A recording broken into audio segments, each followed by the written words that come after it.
Video का tone बदलने लगा। अब मुद्दों पर नहीं, मनीष कश्यप पर फोकस होने लगा। कंटेंट अब मिशन नहीं, कंपटीशन बन चुका था। मनीष कश्यप के बैंक अकाउंट को फ्रीज कर दिया गया। 9 महीने तक उनको जेल में रखा गया। क्या सच दिखाने वाले शख्स ने झूठ बोलना शुरू कर दिया, या फिर सिर्फ एक और तरीका था ड्रामा बेचने का, और अपनी माँ के कहने पर मोदी जी को मजबूत करने की बात करने लगे। यह एक बार फिर से विक्टिम कार्ड 2.0 था। अब पैटर्न साफ दिखाई देता। मुद्दे बदलते रहे लेकिन मुख्य किरदार हमेशा वही रहा, यानी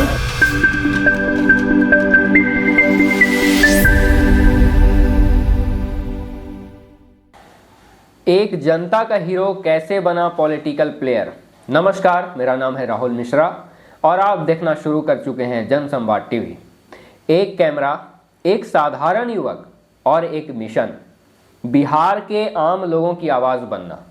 मैं बात कर रहा हूं मनीष कश्यप की, जिनकी शुरुआती छवि एक जमीनी रिपोर्टर के तौर पर थी, जो गांव-गांव जाकर बिहारियों की बदहाली, सिस्टम की खामियां और प्रशासन की लापरवाही को सामने लाते थे। उनका कंटेंट कड़वा होता था लेकिन जमीन से जुड़ा हुआ होता था। उन्होंने जनता के दुख दर्द को अपनी वीडियो वेब सीरीज का हिस्सा बनाया और एक भरोसेमंद जनता की आवाज बन गए, और शायद यही कारण था कि बिहार ने उनको सन ऑफ बिहार का टाइटल दिया।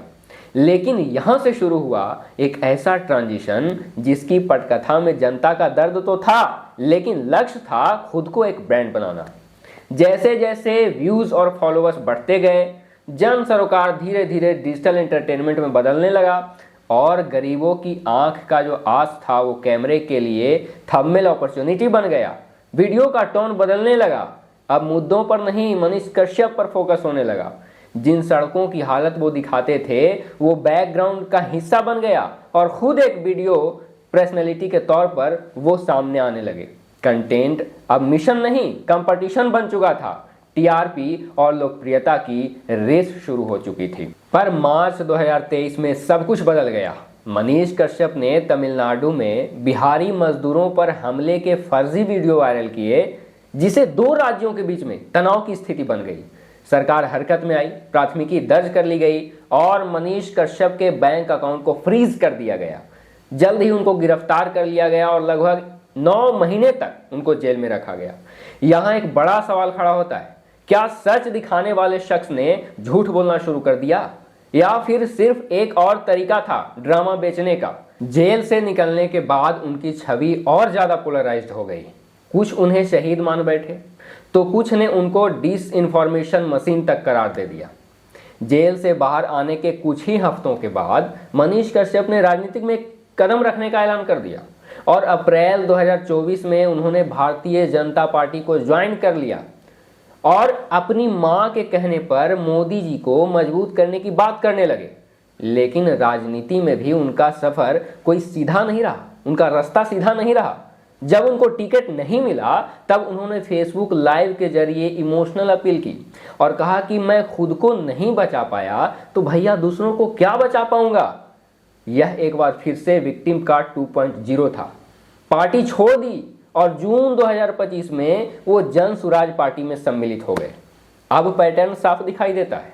मुद्दे बदलते रहे लेकिन मुख्य किरदार हमेशा वही रहा। पहले एक्टिविस्ट, फिर पत्रकार, फिर राजनीतिक प्रवक्ता और अब एक नेता। एक समय 85% बनाम 15% जैसे डिवाइसिव स्टेटमेंट देने वाले मनीष कश्यप कभी खुद को सेकुलर बताते हैं तो कभी खुद को राष्ट्रवादी। हर बार जब एक प्लेटफॉर्म एक्सपोज हो जाता है या फिर सपोर्ट बंद हो जाता है तो तुरंत अगला शिफ्ट करते हैं। तो भैया इसको कहेंगे आइडियोलॉजी ऑन डिमांड। क्या मनीष कश्यप जो है वो असल में बिहारी जनता की आवाज है, या सिर्फ कैमरे के सामने रोने वाला एक एंटरटेनमेंट फॉर्मेट? बार बार पार्टी बदलना, एजेंडा शिफ्ट करना, क्या ये राजनीतिक मैच्योरिटी है या बस व्यूज और अटेंशन पाने का कोई नया तरीका? क्या वो हर बार सिस्टम के खिलाफ बोलते हैं या बस जब उनको सिस्टम से कोई फायदा मिलता है तब बोलते हैं? मनीष कश्यप की जो कहानी है वो दरअसल सोशल मीडिया की शक्ति और उसके शोषण की कहानी है। जब असली मुद्दे कंटेंट बन जाते हैं और सच्चाई सिर्फ पर्दे के पीछे रह जाती है तब सवाल उठता है कि किसे आप फॉलो कर रहे हैं।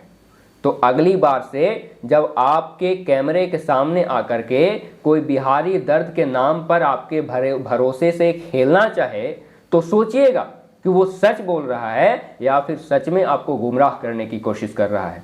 बहुत बहुत धन्यवाद, बहुत बहुत आभार।